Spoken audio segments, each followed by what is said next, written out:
কি বুঝলেন? ইউনুস নবীর নামে গজল এমনি এমনি কইলেন? কে যেন হাসিনা বলছে, এই মহা বিপদের মধ্যে আপনি কোন দোয়া পড়তেছেন? হাসিনা বলতেছে পড়বার গেলে ওর নাম মনে আসে, এই জন্য পড়ি না। লা ইলাহা ইল্লা আনতা সুবহানাকা ইন্নী কুনতু মিনাজ জালিমিন। আপনারা পড়েন না ভাই বিপদ আপদে মুসিবতে? একটু মনোযোগ দিয়ে শুনবেন। আল্লাহর নবী রওজার পাশে হাত তুলবার দেয়নি, বলেছে হারাম। আমার মন বলতেছে 2 টাকার পুলিশ হয়ে আমার মতন মৌলবীর হাতত ঠাসি মারল, আমার চিনিস? এটা আমার মন। আর ইমান বলতেছে মাওলানা তোর ইমানের মধ্যেও ভেজাল, তোর আমলের মধ্যেও ভেজাল। কারণ যেই দেশের থেকে তুই ওয়াজ করবার আইসিস ওই দেশটাই হলো ভেজাল। জোরে কোন কথা ঠিক না? 11 সালে বাংলাদেশের প্রধানমন্ত্রীর নাম হলো হাসিনা। জোরে কোন নাম কি? এরশাদ চাচা পতনের পর বাংলাদেশের জনগণ আর মরদ মানুষও দেখেইনি পারে। আগামী ইলেকশনে যে কি হবে, খালেদা যে হারে চাঙ্গা হচ্ছে, হাসিনার সময় মনে হয় খালেদা যায় যায় অবস্থা। বলে কোন ঠিক কিনা? এখন মোটামুটি সাইজ হচ্ছে।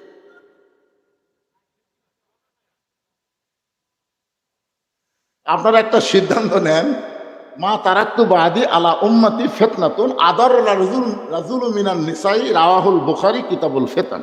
আল্লাহ রাসূল বলেছেন আমার পরে আমার উম্মতের জন্য সবচাইতে বড় বিপদ হলো পুরুষ মানুষের জন্য নারী নেত্রী হওয়া। নারী নেত্রী হওয়ার পরে ইন্না লিল্লাহ কোনোদিন পড়ছে? এই তো আগামী তার কোন নারীকে বাংলাদেশের নেত্রী আমরা দেখতে চাই না। পুরুষ মানুষ হবে বাংলাদেশের নেতা। ধরে ধরে ধরে হেঁটেরা সবাই বলে আল্লাহুম্মা আমিন। আমার দয়াল বাবার দরবারেতে কেউ ফিরে না খালি হাতে। একটা বক্তা আছে দেখবেন খালি বাবার ওয়াজ করে। আল্লাহর ধন নবীরে দিয়ে আল্লাহ আছে গায়েব হইয়া, নবীর ধন খাজানিয়া শুয়ে আছে আজমিরে। কেউ ফিরে না খালি হাতে, খাজারে তোর দরবারেতে। জোরে কন, আরো জোরে কন। এটা কিভাবে বলা লাগবে? কেউ ফিরে না খালি হাতে, আল্লাহ তোমার দরবারেতে। ইয়া কানাবুদু ইয়া কানাস্তাইন। আমরা গোলামি করে আল্লাহর সাহায্য চাইবো আল্লাহর কাছে। আল্লাহ ছাড়া অন্য কারোর কাছে চাওয়া যাবে না, এমনকি নবীর কাছেও চাওয়া যাবে। আল্লাহ রাসূল যেতে পারবেন? 11 সালে হজ করতে গেছিলাম প্রথম। আমরা তো গোরস্থানে যাই, আমরা দোয়া দরুদ পড়ে হাত তুলি না ভাই? আপনারা হাত তোলেন না গোরস্থানে? দোয়া দরুদ পড়ে যারা কবরে আছে তাদের রুহের মাগফিরাতে আমরা দোয়া করি। আমি মনে করছিলাম সবচাইতে দামি যাকে কবরই বলা যাবে না আল্লাহ রাসূলের, এটাকে আমরা কি বলি, কবর না রওজা? সবাই বলে ওই যে রাসূলের রওজা, পাশে আবু বকরের কবর, পাশে ওমরের কবর। আমি মানুষের মুখে বলতে শুনেছি, রাসূলের কিন্তু কবর কয়নি, বলে যে রাসূলের রওজার পাশে আবু বকরের কবর, পাশে ওমরের কবর। তার মানে বোঝা গেল যে এই আবু বকর ওমর কবর আর রাসূলের কবর। কারণ কি এখানে রওজা বলার কারণ কি? আমি একটা গজল গাই, দেখেন তো আপনার বুঝতে পারেন কিনা। যাব ইসলামের আলো জলায়া দিয়া নবী শুইয়া আছেন সোনার মদিনায়।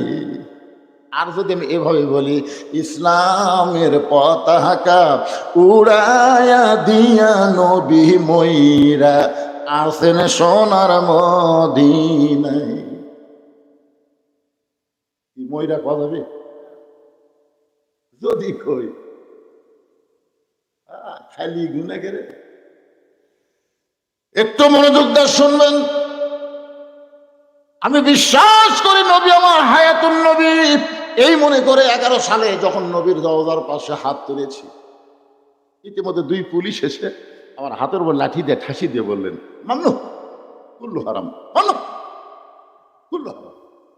হাত যদি পাতাবার চান কাবার মালিকের কাছে হাত পাতান, মদিনার রওজার পাশে হাত পাতানো হারাম। মনে মনে কইলাম পুলিশ রে তুই হাসিনি, মনে মনে আমি হলাম বাংলাদেশের একটা সাইকেল বক্তা। তুই তার হাতের উপর ঠাইসু মারল। কিন্তু আমার ইমান বললো, মৌলানা তুই ভেজাল দেশ, তোর ইমানের মধ্যেও ভেজাল, তোর আমলের মধ্যেও ভেজাল, আর এরা হলো আসল দেশের পুলিশ। জোরে কোন কথা ঠিক কিনা? কি হলো রে? কি আছে কি আছে কি আছে? আচ্ছা খারাপ হয় না তো, কিন্তু খারাপ। এরা যদি একবার খেপা পায় লাঠি লিয়ে দিতে। আমি তো এরকম খামে থুয়ে কাম করতেছি, আর ওটো না।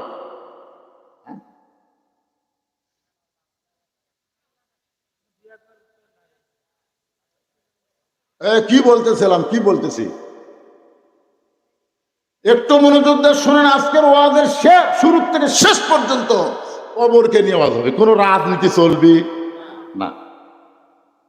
কিসের অ্যাঙ্গেল? অ্যাঙ্গেলের দিন শেষ, ডাইরেক্টের বাংলাদেশ। ধরে কর কথা ঠিক। আগে অ্যাঙ্গেলে মারছি, এখনো অ্যাঙ্গেল। আমি আজ প্রায় 10 বছর থেকে দোয়া করতেছি, আল্লাহ এই অ্যাঙ্গেল আর কতদিন মারবো আল্লাহ। তুলজাল হক ওয়াজাহাকাল বাতিল ইন্নাল বাতিলা কানা যাহুকা। সত্য যখন আসবে, মিথ্যা যখন পালায়ে যাবে, আলো আসলে অন্ধকার আর থাকবে না। ধরে কর কথা ঠিক।